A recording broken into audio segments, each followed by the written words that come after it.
ਤਿਨ ਭਾਗਾ ਸਤ ਸੰਗ ਨਾ ਲੱਭੈ। ਗੁਰੂ ਰੂਪ ਗੁਰੂ ਪਿਆਰੀ ਗੁਰੂ ਸਵਾਰੀ ਸਾਧ ਸੰਗਤ ਜੀ, ਫਤਿਹ ਪ੍ਰਵਾਨ ਕਰਨੀ। ਵਾਹਿਗੁਰੂ ਜੀ ਕਾ ਖਾਲਸਾ, ਵਾਹਿਗੁਰੂ ਜੀ ਕੀ ਫਤਿਹ। ਅੱਜ ਦਾ ਪ੍ਰਸੰਗ ਹੈ ਨਿਸ਼ਾਨ ਸਾਹਿਬ ਦਾ ਅਲੰਕਾਰ। ਆਓ ਸ਼ੁਰੂ ਕਰੀਏ। ਨਿਸ਼ਾਨ ਭਾਵ ਝੰਡੇ ਜਿਉਂਦੀਆਂ ਜਾਗਦੀਆਂ ਕੌਮਾਂ ਦੀ ਸੁਤੰਤਰਤਾ ਦੇ ਪ੍ਰਤੀਕ ਹਨ।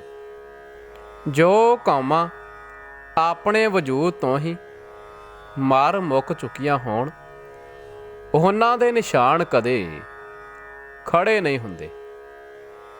ਨਿਸ਼ਾਨ ਹਮੇਸ਼ਾ ਉਹਨਾਂ ਦੇ ਹੀ ਉੱਚੇ ਝੂਲਦੇ ਹਨ।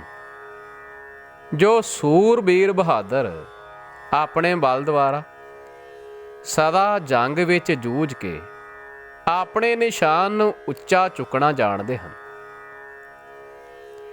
ਸਾਡੇ ਕੇਸਰੀ ਨਿਸ਼ਾਨ ਨੂੰ ਸਤਿਗੁਰਾਂ ਨੇ ਆਪਣੇ ਸਾਹਿਬਜ਼ਾਦਿਆਂ ਅਤੇ ਹਜ਼ਾਰਾਂ ਸੂਰਬੀਰ ਯੋਧਿਆਂ ਸਿੰਘਾਂ ਦੀ ਸ਼ਹਾਦਤ ਨਾਲ ਉੱਚਾ ਝੁਲਾਇਆ ਹੈ। ਪਹਿਲੇ ਧਰਤੀ ਤੋਂ ਉੱਚਾ ਨਿਸ਼ਾਨ ਸਾਹਿਬ ਦਾ ਥੜਾ ਦੱਸਦਾ ਹੈ ਕਿ ਜਬ ਲਗ ਖਾਲਸਾ ਰਹੇ ਨਿਆਰਾ, ਤਬ ਲਗ ਤੇਜ ਦਿਓ ਮੈਂ ਸਾਰਾ। ਭਾਵ ਸੰਸਾਰ ਤੋਂ ਨਿਆਰੇ ਰਹੋ। ਦੂਜੇ ਨਿਸ਼ਾਨ ਸਾਹਿਬ ਦੇ ਸਥੰਭ ਨੂੰ ਕੀਤੇ ਹੋਏ ਬਸੰਤੀ ਰੰਗ ਦਾ ਭਾਵ ਹੈ ਦੁਨੀਆ ਵੱਲੋਂ ਮਾਰ ਕੇ ਇਸ ਦੇ ਪੁਜਾਰੀ ਬਣੀਦਾ ਹੈ। ਤੀਜੇ ਨਿਸ਼ਾਨ ਸਾਹਿਬ ਦੇ ਕੱਪੜੇ ਦਾ ਗਾੜਾ ਕੇਸਰੀ ਰੰਗ ਦੱਸਦਾ ਹੈ ਕਿ ਇਹ ਸ਼ਹੀਦਾਂ ਦੀ ਦੇਣ ਹੈ। ਚੌਥੇ ਜਿਸ ਤਰ੍ਹਾਂ ਕੱਪੜੇ ਪਹਿਨ ਕਰਕੇ ਠੰਡ ਤੇ ਗਰਮੀ ਤੋਂ ਬਚਾਅ ਹੁੰਦਾ ਹੈ, ਐਸੇ ਹੀ ਜੋ ਇਸ ਨਿਸ਼ਾਨ ਸਾਹਿਬ ਦੀ ਸ਼ਰਨ ਆਉਣਗੇ, ਉਹਨਾਂ ਦੇ ਪਾਪਾਂ ਦਾ ਭਾਲਾ ਤੇ ਈਰਖਾ ਦੀ ਤਪਸ਼ ਮਿਟ ਜਾਏਗੀ। ਪੰਜਵੇਂ ਨਿਸ਼ਾਨ ਸਾਹਿਬ ਦੇ ਕੱਪੜੇ ਨੂੰ ਦਿੱਤੀਆਂ ਗੰਢਾਂ ਦਾ ਭਾਵ ਹੈ ਕਿ ਇਸ ਨਾਲ ਤਕੜੀ ਕਰਕੇ ਆਪਣੀ ਪ੍ਰੀਤੀ ਰੂਪੀ ਪੀੜੀ ਗੰਢ ਪਾਓ ਤੇ ਅਰਦਾਸ ਕਰੋ ਕਿ ਸਿੱਖੀ ਸਿਦਕ ਕੇਸਾਂ ਸਵਾਸਾਂ ਸੰਗ ਨਿਭੇ। ਛੇਵੇਂ ਨਿਸ਼ਾਨ ਸਾਹਿਬ ਦੀਆਂ ਚੌਹੀਂ ਪਾਸੀਂ ਧਰਤੀ ਨਾਲ ਲੱਗੀਆਂ ਤਾਰਾਂ ਚੌਹਾਂ ਵਰਨਾਂ ਨੂੰ ਨਿਸ਼ਾਨ ਸਾਹਿਬ ਦੀ ਤਰਫ ਪ੍ਰੇਰ ਕੇ ਕਹਿ ਰਹੀਆਂ ਹਨ ਕਿ ਆਓ, ਇੱਥੇ ਖੱਤਰੀ ਬ੍ਰਾਹਮਣ ਸੂਦ ਵੈਸ਼ ਸਭ ਨੂੰ ਸਾਂਝਾ ਉਪਦੇਸ਼ ਮਿਲੇਗਾ ਅਤੇ ਤਾਰਾਂ ਦਾ ਧਰਤੀ ਨਾਲ ਸੰਬੰਧ ਹੋਣਾ ਇਹ ਵੀ ਦੱਸਦਾ ਹੈ ਕਿ ਦੁਨੀਆ ਨਾਲ ਸੰਬੰਧ ਵੀ ਰੱਖੋ ਅਤੇ ਆਪਣੇ ਕੇਂਦਰ ਨਾਲ ਵੀ ਜੁੜੇ ਰਹੋ। ਕੇਂਦਰ ਨਾਲ ਟੁੱਟ ਕੇ ਤਾਂ ਬ੍ਰਿਛ ਨਾਲੋਂ ਟੁੱਟੇ ਪੱਤਰੇ ਵਾਂਗ ਜੂਨਾਂ ਵਿੱਚ ਹੀ ਭਟਕਣਾ ਪੈਂਦਾ ਹੈ। ਸੱਤਵੇਂ ਨਿਸ਼ਾਨ ਸਾਹਿਬ ਦਾ ਫਰਰਾ ਹੱਥ ਦਾ ਇਸ਼ਾਰਾ ਕਰਨ ਦੀ ਤਰ੍ਹਾਂ ਝੂਲ ਕੇ ਕਹਿ ਰਿਹਾ ਹੈ ਕਿ ਆਓ, ਇਸ ਨਿਸ਼ਾਨ ਸਾਹਿਬ ਦੀ ਸ਼ਰਨ। ਇੱਥੇ ਨਿਮਾਣਿਆਂ ਨੂੰ ਮਾਣ, ਭੁੱਖਿਆਂ ਨੂੰ ਰੋਟੀ ਮਿਲਦੀ ਹੈ ਤੇ ਦੁਖੀਆਂ ਦੇ ਦੁੱਖ ਦੂਰ ਹੁੰਦੇ ਹਨ। ਜੋ ਸਰਣ ਆਵੈ ਤਿਸ ਕੰਠ ਲਾਵੈ, ਇਹੋ ਬਿਰਧ ਸੁਆਮੀ ਸੰਦਾ। ਅੱਠਵੇਂ ਫਰਰੇ ਉੱਤੇ ਕਿਰਪਾਨਾਂ ਅਤੇ ਖੰਡੇ ਦਾ ਨਿਸ਼ਾਨ ਦੱਸਦਾ ਹੈ ਕਿ ਹੰਗਤਾਂ ਨੂੰ ਖੰਡ ਕੇ ਕਿਰਪਾ ਕਰਨ ਵਿੱਚ ਆਵੋ, ਖੰਡੇ ਦਾ ਅੰਮ੍ਰਿਤ ਛਕੋ ਤੇ ਕੰਨਾਂ ਵਿੱਚ ਕਿਸੇ ਤੋਂ ਮੰਤਰ ਨਾ ਲਵੋ। ਨੌਵੇਂ ਫਰਰੇ ਵਿੱਚ ਇੱਕ ਓਅੰਕਾਰ ਦਾ ਚਿੰਨ੍ਹ ਦੱਸਦਾ ਹੈ ਕਿ ਜੋ ਇੱਕ ਦਾ ਉਪਾਸ਼ਕ ਹੋਵੇ ਉਹ ਇਹ ਇਸ ਰਸਤੇ ਦਾ ਰਾਹੀ ਹੋ ਸਕਦਾ ਹੈ। 10ਵੇਂ ਨਿਸ਼ਾਨ ਸਾਹਿਬ ਦਾ ਕਮਰ ਕੱਸਾ ਸਿੱਖਿਆ ਦਿੰਦਾ ਹੈ ਕਿ ਗਊ ਗਰੀਬ ਦੀ ਰੱਖਿਆ ਲਈ, ਪਰ ਉਪਕਾਰ ਵਾਸਤੇ ਹਮੇਸ਼ਾ ਕਮਰ ਕੱਸਾ ਕੱਸੀ ਰੱਖੋ, ਤਿਆਰ ਬਰ ਤਿਆਰ ਰਹੋ। 11ਵੇਂ, ਨਿਸ਼ਾਨ ਸਾਹਿਬ ਦੀ ਭਾਵਨੀ ਸਿੱਖਿਆ ਦਿੰਦੀ ਹੈ ਕਿ ਜਿਸ ਤਰ੍ਹਾਂ ਮੇਰੇ ਫਿਰਨ ਨਾਲ ਹੇਠਲੀ ਚੀਜ਼ ਉੱਤੇ ਅਤੇ ਉਤਲੀ ਹੇਠ ਆ ਜਾਂਦੀ ਹੈ, ਇਸੇ ਤਰ੍ਹਾਂ ਤੁਸੀਂ ਵੀ ਸਿਮਰਨ ਦੁਆਰਾ ਮਨ ਨੂੰ ਨੀਵਾਂ ਤੇ ਮਤ ਨੂੰ ਉੱਚੀ ਕਰਕੇ ਨੀਵਿਆਂ ਤੋਂ ਉੱਚੇ ਹੋਵੋ। ਜੈਸੇ ਆਪਸ ਕਉ ਜੋ ਜਾਣੈ ਨੀਚਾ, ਸੋ ਗਣੀਐ ਸਭ ਤੇ ਉੱਚਾ। 12ਵੇਂ, ਜਿਸ ਤਰ੍ਹਾਂ ਦੈਂਤਾਂ ਤੋਂ ਰੱਖਿਆ ਲਈ ਸੀਤਾ ਜੀ ਦੇ ਦੁਆਲੇ ਲਛਮਣ ਜੀ ਨੇ ਕਾਰ ਕੱਢੀ ਸੀ, ਇਸੇ ਤਰ੍ਹਾਂ ਨਿਸ਼ਾਨ ਸਾਹਿਬ ਦੇ ਖੰਡੇ ਦੇ ਉਦਾਲੇ ਦਾ ਚੱਕਰ ਕਾਰ ਕੱਢਣ ਦੀ ਸਿੱਖਿਆ ਦਿੰਦਾ ਹੈ ਕਿ ਜੋ ਇਸ ਦੀ ਸ਼ਰਨ ਆਇਆ ਉਸ ਦੀ ਹਰ ਤਰ੍ਹਾਂ ਕਰਕੇ ਰੱਖਿਆ ਹੋਵੇਗੀ। 13ਵੇਂ, ਜਿਸ ਤਰ੍ਹਾਂ ਖੰਡੇ ਦੀ ਤਿੱਖੀ ਧਾਰ ਉੱਤੇ ਮੱਛਰ ਤੇ ਕੀੜੇ ਨਹੀਂ ਤੁਰ ਸਕਦੇ, ਇਸੇ ਤਰ੍ਹਾਂ ਕੀੜੇ ਤੇ ਮੱਛਰ ਜਿਤਨੀ ਤੁੱਛ ਹੰਗਤਾ ਧਾਰਨ ਵਾਲਾ ਵੀ ਇਸ ਮਾਰਗ ਦਾ ਪਾਂਧੀ ਨਹੀਂ ਹੋ ਸਕਦਾ। 14ਵੇਂ, ਜਿਸ ਤਰ੍ਹਾਂ ਸਮੁੰਦਰੀ ਜਾਂ ਜਹਾਜ਼ੀ ਜਾਂ ਹਵਾਈ ਜਹਾਜ਼ ਅੰਦਰ ਲੱਗੀ ਕੰਪਾਸ ਭਾਵ ਸੂਈ ਦਾ ਮੁੱਖ ਸਦਾ ਧਰੂ ਤਾਰੇ ਦੀ ਤਰਫ ਹੀ ਰਹਿੰਦਾ ਹੈ, ਇਸੇ ਤਰ੍ਹਾਂ ਖੰਡੇ ਦਾ ਉਤਾਂਹ ਨੂੰ ਮੁੱਖ ਇਹ ਸਿੱਖਿਆ ਦਿੰਦਾ ਹੈ ਕਿ ਕੰਪਾਸ ਦੀ ਤਰ੍ਹਾਂ ਇੱਕ ਦੇ ਸਨਮੁਖ ਹੀ ਸਦਾ ਬਿਰਤੀ ਜੋੜੋ। ਯਥਾ ਪਾਏ ਗਏ ਜਬ ਤੇ ਤੁਮਰੇ, ਤਬ ਤੇ ਕੋਉ ਆਂਖ ਤਰeh ਨਹੀਂ ਆਨਿਓ। 10ਵੇਂ, 15ਵੇਂ, ਨਿਸ਼ਾਨ ਸਾਹਿਬ ਦਾ ਨਿਵੇਕਲੇ ਹੋ ਕੇ ਆਕਾਸ਼ ਵਿੱਚ ਖੜੇ ਹੋਣਾ ਦੱਸਦਾ ਹੈ ਕਿ ਦੁਨੀਆ ਵਿੱਚ ਰਹਿੰਦੇ ਹੋਏ ਵੀ ਨਿਰਲੇਪ ਰਹੋ। ਜੈਸੇ ਜਿਹੇ ਘਰ ਬਨ ਸੰਸਰ ਕੀਆ ਤੇ ਪੂਰੇ ਸੰਸਾਰ, ਦੇਸਹਿ ਸਭ ਮਹਿ ਸਭ ਤੇ ਰਹਤੇ, ਪਾਰ ਬ੍ਰਹਮ ਕਾ ओए ਧਿਆਨ ਧਰਤੇ। 16ਵੇਂ, ਨਿਸ਼ਾਨ ਸਾਹਿਬ ਦੇ ਸਥੂਲ ਸਥੰਭ ਦਾ ਸਾਫ ਸੁਥਰਾ ਸਿੱਧਾ ਹੋਣਾ ਦੱਸਦਾ ਹੈ ਕਿ ਮਨ ਨੂੰ ਇਸੇ ਤਰ੍ਹਾਂ ਨਿਸ਼ਕਪਟ ਤੇ ਸਿੱਧਾ ਕਰਕੇ ਪਰਮੇਸ਼ਰ ਵਿੱਚ ਜੋੜ।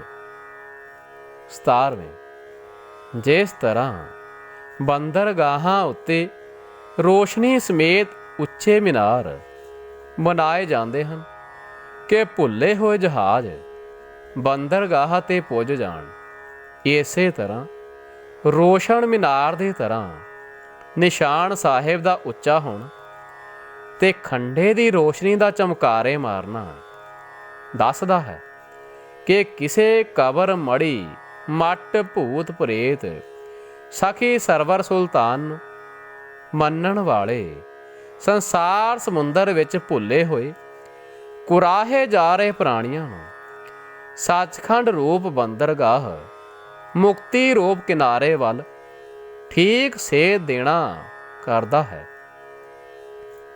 ਸਿੰਘਾਂ ਨੇ ਕੇਵਲ ਕੇਸਰੀ ਨਿਸ਼ਾਨ ਸਾਹਿਬ ਦੇ ਥੱਲੇ ਹੀ ਇਕੱਤਰ ਹੋਣਾ ਹੈ। ਇਸ ਨੂੰ ਸਦਾ ਚੜ੍ਹਦੀਆਂ ਕਲਾਂ ਵਿੱਚ ਰੱਖਣ ਵਾਸਤੇ ਹਰ ਕੁਰਬਾਨੀ ਕਰਨੀ ਹੈ। ਜੈਸੇ ਵਾਹਿਨ ਸ਼ਿੰਗਾਰੇ ਰਹੈਂ, ਬਾਜਤੇ ਨਗਾਰੇ ਰਹੈਂ, ਬੈਰੀ ਭੂਮ ਡਾਰੇ ਰਹੈਂ, ਜੇ ਧਰਿਆ ਤਾਜ ਕੇ ਸੰਗਤੈ ਆਵਾਦ ਰਹੈਂ, ਆਵਤੇ ਪ੍ਰਸ਼ਾਦ ਰਹੈਂ, ਅਤ ਅਹਿਲਾਦ ਰਹੈਂ, ਯਾਦ ਮੈਂ ਸੁਕਾਜ ਕੇ, ਗਾਦੀਆਂ ਅਟਲ ਰਹੈਂ, ਚੌਕੀਆਂ ਅਚਲ ਰਹੈਂ, ਬੁੰਗੇ ਝਲਾ ਝਲ ਰਹੈਂ, ਸਹਿਤ ਸਮਾਜ ਕੇ, ਲਾਗਤੇ ਦੀਵਾਨ ਰਹੈਂ, ਗਾਵਤੇ ਸੁਜਾਨ ਰਹੈਂ, ਝੂਲਤੇ ਨਿਸ਼ਾਨ ਰਹੈਂ, ਗੁਰੂ ਮਹਾਰਾਜ ਕੇ। ਸ੍ਰੀ ਗੁਰੂ ਪ੍ਰੰਥ ਪ੍ਰਕਾਸ਼ ਉਤਰਾਰਧ। ਤੋ ਸੰਗਤ ਜੀ, ਇਹ ਤੇ ਸੀ ਨਿਸ਼ਾਨ ਸਾਹਿਬ ਦਾ ਅਲੰਕਾਰ। ਅਗਲਾ ਹੈ ਰਾਜੇ ਦੇ ਬਗੀਚੇ ਦਾ ਅਲੰਕਾਰ। ਇੱਕ ਰਾਜੇ ਨੇ ਇੱਕ ਬਗੀਚਾ ਲਾ ਕੇ ਬਹੁਤ ਸੁੰਦਰ ਸਜਾਇਆ। ਸੋਹਣੇ ਫੁਹਾਰੇ, ਖਾਲ, ਫੁੱਲ ਤੇ ਫਲਦਾਰ ਬੂਟੇ ਲਾਏ। ਉਸ ਦੇ ਅੰਦਰ 7 ਛੱਤਾਂ ਵਾਲਾ ਬਹੁਤ ਸੁੰਦਰ ਮਕਾਨ ਬਣਾਇਆ। ਉਸ ਦੇ ਥੱਲੇ ਇੱਕ ਸੁੰਦਰ ਕੋਠੜੀ ਵਿੱਚ ਆਪਣਾ ਰਾਜ ਸਿੰਘਾਸਣ ਬਣਵਾ ਕੇ ਰਾਜਾ ਤਖਤ ਤੇ ਸੱਜ ਗਿਆ। ਉਸ ਦਾ ਦਰਵਾਜ਼ਾ ਬੰਦ ਕਰਵਾ ਕੇ, ਜੰਦਰਾ ਲਾ ਕੇ ਉੱਪਰ ਮਿੱਟੀ ਦੀ ਢੇਰੀ ਬਣਵਾ ਦਿੱਤੀ। ਬਾਗ ਦੇ ਦਰਵਾਜ਼ੇ ਤੇ ਇਹ ਲਿਖ ਕੇ ਲਵਾ ਦਿੱਤਾ ਕਿ ਜੋ ਪੁਰਖ ਮੈਨੂੰ ਦਿਨ ਡੁੱਬਦੇ ਤੋਂ ਪਹਿਲਾਂ ਪਹਿਲਾਂ ਬਾਗ ਵਿੱਚੋਂ ਲੱਭੇਗਾ, ਮੈਂ ਉਸ ਨੂੰ ਆਪਣੇ ਤਖਤ ਦਾ ਮਾਲਕ ਬਣਾ ਦੇਵਾਂਗਾ। ਪਰ ਸ਼ਰਤ ਇਹ ਕਿ ਕੋਈ ਬੂਟਾ ਨਾ ਪੁੱਟੇ, ਮਕਾਨ ਨਾ ਤੋੜੇ, ਹਰ ਕੋਈ ਚੀਜ਼ ਖਰਾਬ ਨਾ ਕਰੇ। ਇਹ ਸੁਣ ਕੇ ਕਈ ਆਦਮੀ ਆਏ। ਕੋਈ ਫਲਾਂ ਫੁੱਲਾਂ ਵਾਲੇ ਬੂਟਿਆਂ ਵਿੱਚ ਲੱਭੇ ਕਿ ਰਾਜੇ ਦੇ ਨਿਵਾਸ ਲਈ ਇਹੋ ਚੰਗਾ ਥਾਂ ਹੈ। ਕੋਈ ਸੁੰਦਰ ਮਕਾਨ ਦੀਆਂ ਮੰਜ਼ਲਾਂ ਨੂੰ ਫੋਲੇ ਕਿ ਰਾਜੇ ਮਹਿਲਾਂ ਵਿੱਚ ਹੀ ਰਿਹਾ ਕਰਦੇ ਹਨ। ਕੋਈ ਫੁਹਾਰੇ ਜਾਂ ਹੋਰ ਰਮਣੀਕ ਥਾਂ ਨੂੰ ਰਾਜੇ ਦਾ ਲੁਕਣ ਵਾਲਾ ਥਾਂ ਜਾਣੇ। ਪਰ ਸਾਰੇ ਭਾਲ ਭਾਲ ਕੇ, ਭਟਕ ਭਟਕ ਕੇ, ਆਪਣਾ ਸਮਾਂ ਪੂਰਾ ਕਰਕੇ ਰਾਜੇ ਦੇ ਨਾ ਮਿਲਣ ਤੋਂ ਨਿਰਾਸੇ ਹੋ ਕੇ ਮੁੜਦੇ ਰਹੇ। ਇੱਕ ਸਿਆਣਾ ਆਦਮੀ ਆਇਆ। ਉਸ ਨੇ ਸਭ ਤੋਂ ਪਹਿਲਾਂ ਬਾਗ ਦੇ ਮਾਲੀਆਂ ਦੀ ਸਹਾਇਤਾ ਲਈ। ਉਹਨਾਂ ਨੇ ਉਸ ਨੂੰ ਬਾਕੀ ਸਾਰੇ ਮਨਮੋਹਣੇ ਨਜ਼ਾਰੇ ਛੁਡਾ ਕੇ ਮਿੱਟੀ ਦੀ ਢੇਰੀ ਤੇ ਨਿਗਾਹ ਪਵਾਈ ਕਿ ਇਸ ਨੂੰ ਢਾਹ ਕੇ ਇਸ ਤੋਂ ਥੱਲਿਓਂ ਰਾਜੇ ਨੂੰ ਲੱਭ ਲਵੋ। ਨਾਲ ਕਿਰਪਾ ਕਰਕੇ ਉਸ ਕੋਠੜੀ ਦੇ ਤਾਕ ਤੇ ਜਿੰਦਰੇ ਦੀ ਕੁੰਜੀ ਵੀ ਦੇ ਦਿੱਤੀ। ਉਹ ਸਿਆਣਾ ਪੁਰਸ਼ ਕਹੀ ਨਾਲ ਢੇਰੀ ਢਾਹ ਕੇ ਦਰਵਾਜ਼ੇ ਦਾ ਜਿੰਦਰਾ ਖੋਲ ਕੇ ਸਿੰਘਾਸਣ ਤੇ ਸਜੇ ਹੋਏ ਰਾਜੇ ਨੂੰ ਲੱਭ ਕੇ ਤਖਤ ਤੇ ਜਾ ਬੈਠਾ। ਇਸੇ ਤਰ੍ਹਾਂ ਸੰਸਾਰ ਇੱਕ ਬਾਗ ਹੈ। ਪਾਤਸ਼ਾਹਾਂ ਦਾ ਪਾਤਸ਼ਾਹ ਰਾਜਾ ਇੱਕ ਅਕਾਲ ਪੁਰਖ ਹੈ। ਜੈਸੇ ਸੋ ਪਾਤ ਸਾਹੋ ਸਾਹਾ ਪਾਤ ਸਾਹਿਬ, ਨਾਨਕ ਰਹਿਣ ਰਜਾਈ। ਰਾਜਨ ਕੇ ਰਾਜਾ, ਮਹਾਰਾਜਨ ਕੇ ਮਹਾਰਾਜਾ, ਐਸੋ ਰਾਜ ਛੋੜ ਔਰ ਦੂਜਾ ਕੌਣ ਤੇ ਆਈ ਹੈ। ਉਸ ਨੇ ਇਹ ਸੰਸਾਰ ਰੂਪੀ ਸੁੰਦਰ ਬਾਗ ਸਜਾਉਣਾ ਕੀਤਾ ਹੈ। ਫਰੀਦਾ ਪੰਖ ਪਰਾਹੁਣੀ ਦੁਨੀ ਸੁਹਾਵਾ ਬਾਗ, ਅਥਵਾ ਏਕ ਬਗੀਚਾ ਪੇੜ ਘਨ ਕਰਿਆ, ਅਥਵਾ ਫਰੀਦਾ ਭੂਮ ਰੰਗਾਵਲੀ ਮੰਝ ਵਿਸੂਲਾ ਬਾਗ। ਇਸ ਬਾਗ ਵਿੱਚ ਫੁਰਨਿਆਂ ਦੇ ਫੁਹਾਰੇ, ਇੱਛਾ ਰੂਪੀ ਖਾਈਆਂ, ਪਦਾਰਥਾਂ ਰੂਪੀ ਜਲ, ਸ਼ੁਭ ਗੁਣਾਂ ਦੇ ਫੁੱਲ, ਪੱਤ ਰੂਪੀ ਪੱਤਰੇ, ਸੁੱਖ ਤੇ ਦੁੱਖ ਰੂਪੀ ਫਲ ਜਿਸ ਨੂੰ ਲੱਗ ਰਹੇ ਹਨ। ਸਰੀਰ ਰੂਪੀ ਸੁੰਦਰ ਮਹਿਲ, ਜਿਸ ਦੇ 5 ਗਿਆਨ ਇੰਦਰੇ, ਮਨ ਤੇ ਬੁੱਧ, 7 ਛੱਤਾਂ ਵਾਲਾ ਮਕਾਨ ਉਸਾਰਿਆ। ਦੇਹ ਦੀ ਹੰਗਤਾ ਰੂਪੀ ਢੇਰੀ ਦੀ ਤਹਿ ਥੱਲੇ ਹਿਰਦੇ ਰੂਪੀ ਕੋਠੜੀ ਵਿੱਚ ਵਾਹਿਗੁਰੂ ਪਰਮੇਸ਼ਰ ਆਪ ਗੁਪਤ ਹੋਇਆ ਬੈਠਾ ਹੈ। ਜੈਸੇ ਪੋਹ ਮਦ ਜੋ ਬਾਸ ਬਸਤ ਹੈ, ਮੁੱਕਰ ਮਾਹੇ ਜੈਸੇ ਸ਼ਾਈ। ਤੈਸੇ ਹੀ ਹਰ ਬਸੇ ਨਿਰੰਤਰ, ਘਟ ਹੀ ਖੋਜੋ ਭਾਈ।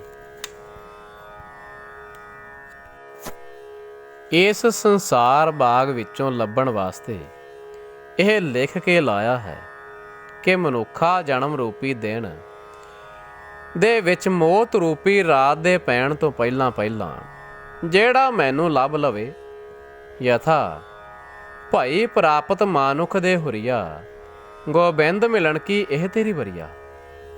ਉਹ ਮੇਰੇ ਸਰੂਪ ਰੂਪੀ ਤਖਤ ਦਾ ਮਾਲਕ ਬਣੇਗਾ। ਬਹੁਤ ਲੋਕ ਸੰਸਾਰ ਰੂਪੀ ਬਾਗ ਵਿੱਚ ਆਏ, ਮਨੁੱਖਾ ਜਨਮ ਰੂਪੀ ਦਿਨ ਵਿੱਚ ਉਪਰੋਕਤ ਖਾਈਆਂ ਬ੍ਰਿਛਾਂ ਬੂਟਿਆਂ ਵਿੱਚ ਲੱਭ ਭਾਲ ਕੇ ਨਿਰਾਸੇ ਚਲੇ ਗਏ। ਇੱਕ ਸਿਆਣੇ ਪੁਰਸ਼ ਨੇ ਗੁਰੂ ਕਾ ਰੂਪ ਪੰਜ ਪਿਆਰੇ, ਜੈਸੇ ਪੰਚ ਪਰਵਾਨ ਪੰਚ ਪ੍ਰਦਾਨ, ਪੰਚੇ ਪਾਵਹਿ ਦਰਗਹਿ ਮਾਨ, ਪੰਚੇ ਸੋਹਹਿ ਦਰ ਰਾਜਾਨ, ਪੰਚਾ ਕਾ ਗੁਰ ਏਕ ਧਿਆਨ। ਯਾ ਦੋਏ ਸਿੱਖ ਸਾਧ ਸੰਗ ਪੰਚ ਪਰਮੇਸ਼ਵਰ ਹੈ। ਯਾ ਖਾਲਸਾ ਮੇਰੋ ਰੂਪ ਹੈ ਖਾਸ, ਖਾਲਸੇ ਮੈਂ ਹੋ ਕਰੋ ਨਿਵਾਸ। ਸ੍ਰੀ ਸਰਬਲੋਕ ਗ੍ਰੰਥ। ਮਾਲੀਆਂ ਦੀ ਸਹਾਇਤਾ ਲਈ ਉਹਨਾਂ ਨੇ ਦੱਸਿਆ ਕਿ ਇਸ ਸਰੀਰ ਰੂਪੀ ਮਕਾਨ ਨੂੰ ਭੰਨਣਾ ਤੋੜਨਾ ਨਹੀਂ, ਭਾਵ ਕੰਨ ਨੱਕ ਨਹੀਂ ਵਿੰਨਣੇ, ਸਿਰ ਤੋਂ ਲੈ ਕੇ ਪੈਰਾਂ ਤੱਕ ਸਰੀਰ ਦੇ ਕੇਸ, ਦਾੜਾ, ਭਰਵੱਟੇ, ਰੋਮ ਕਦੇ ਵੀ ਘਸਾਉਣੇ, ਪਟਾਉਣੇ, ਮਨਾਉਣੇ ਨਹੀਂ। ਯਥਾ ਸਾਬਤ ਸੂਰਤ ਦਸਤਾਰ ਸਿਰਾ। ਮਾਇਕੀ ਨਜ਼ਾਰਿਆਂ ਵਿੱਚ ਨਹੀਂ ਫਸਣਾ, ਸ਼ੁਭ ਗੁਣਾਂ ਦੇ ਫੁੱਲ ਨਹੀਂ ਤੋੜਨੇ, ਕਿਸੇ ਨੂੰ ਦੁੱਖ ਨਹੀਂ ਦੇਣਾ, ਕਸ਼ਟਾਂ ਵਿੱਚ ਪਾ ਕੇ ਆਪਣੇ ਸਰੀਰ ਨੂੰ ਨਹੀਂ ਸੁਕਾਉਣਾ, ਕਿਸੇ ਦੀ ਪੱਤ ਲਾਹੁਣ ਰੂਪ ਪੱਤਰੇ ਨਹੀਂ ਤੋੜਨੇ, ਕਿਸੇ ਨੂੰ ਮੰਦਾ ਆਖ ਕੇ ਝਗੜਾ ਨਹੀਂ ਪਾਉਣਾ, ਜੈਸੇ ਮੰਦਾ ਕਿਸੇ ਨਾ ਆਖ ਝਗੜਾ ਪਾਵਣਾ। ਸਿੱਧਾ ਹੀ ਭਗਤੀ ਸਹਿਤ ਗਿਆਨ ਦਾ ਰਸਤਾ ਵਿਖਾ ਦਿੱਤਾ।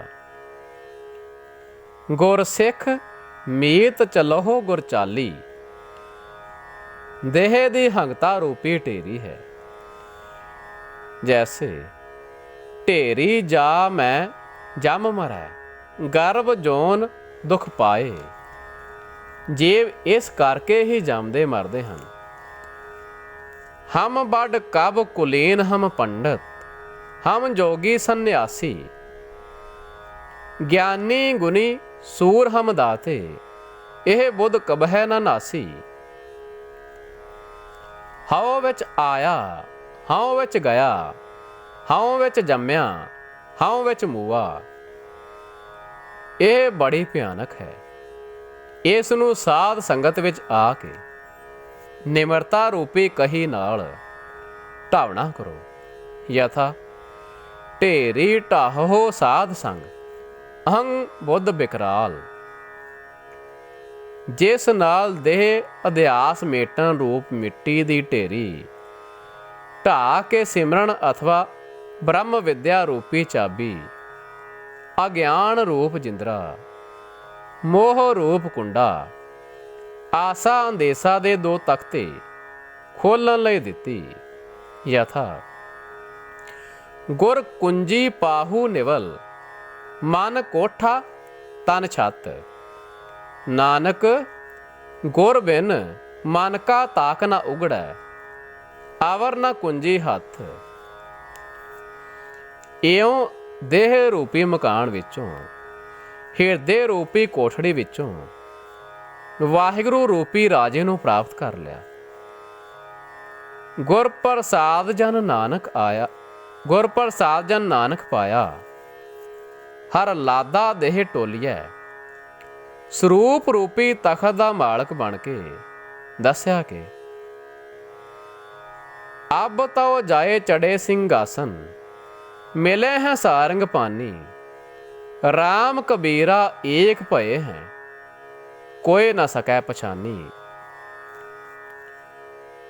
ਹੁਣ ਅਗਲਾ ਅਲੰਕਾਰ ਹੈ ਸੰਸਾਰ ਦਾ ਅਲੰਕਾਰ।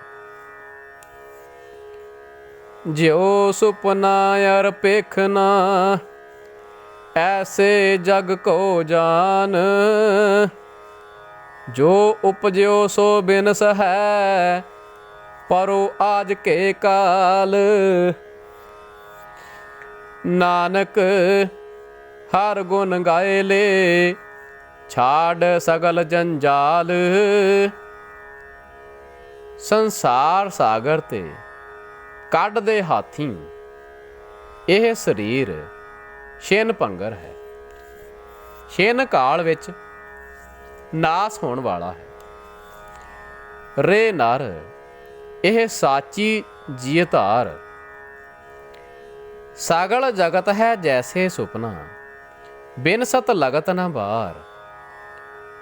कहा बिसासा इस भांडे का, इतनक लागै ठनका। जवानी बिजली का चमत्कार है। धन जोबन अर फुलड़ा, नाठड़िए दिन चार। धन वृक्ष की छाया तरह है।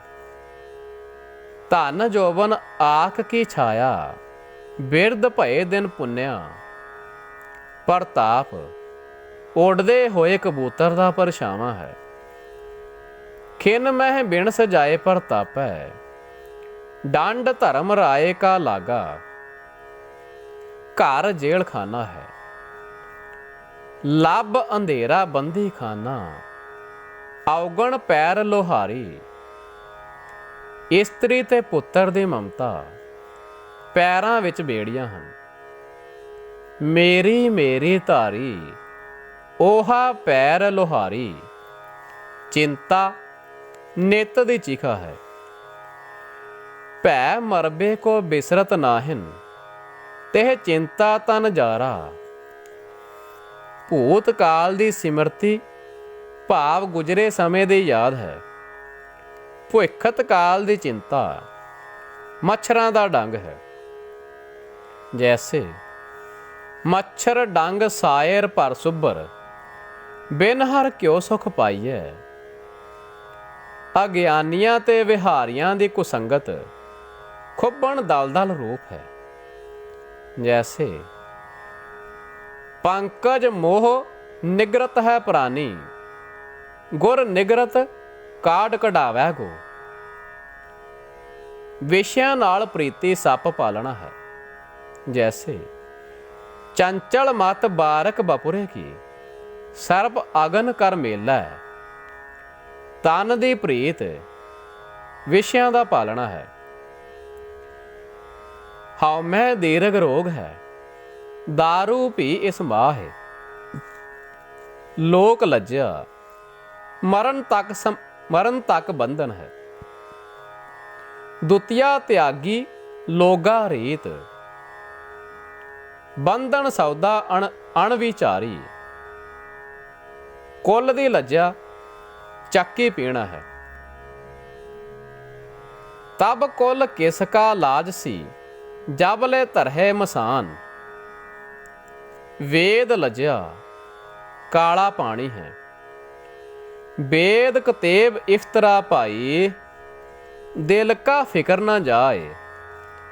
इस वास्ते जग्यासू अथवा सिख नूं चाहिदा है, वो सारे पदार्थां नूं दुख रूप अथवा बंधना दा कारण रूप जान के इन्हां नालों अपनी प्रीत हटावे, वाहिगुरू विच प्रीति जोड़े।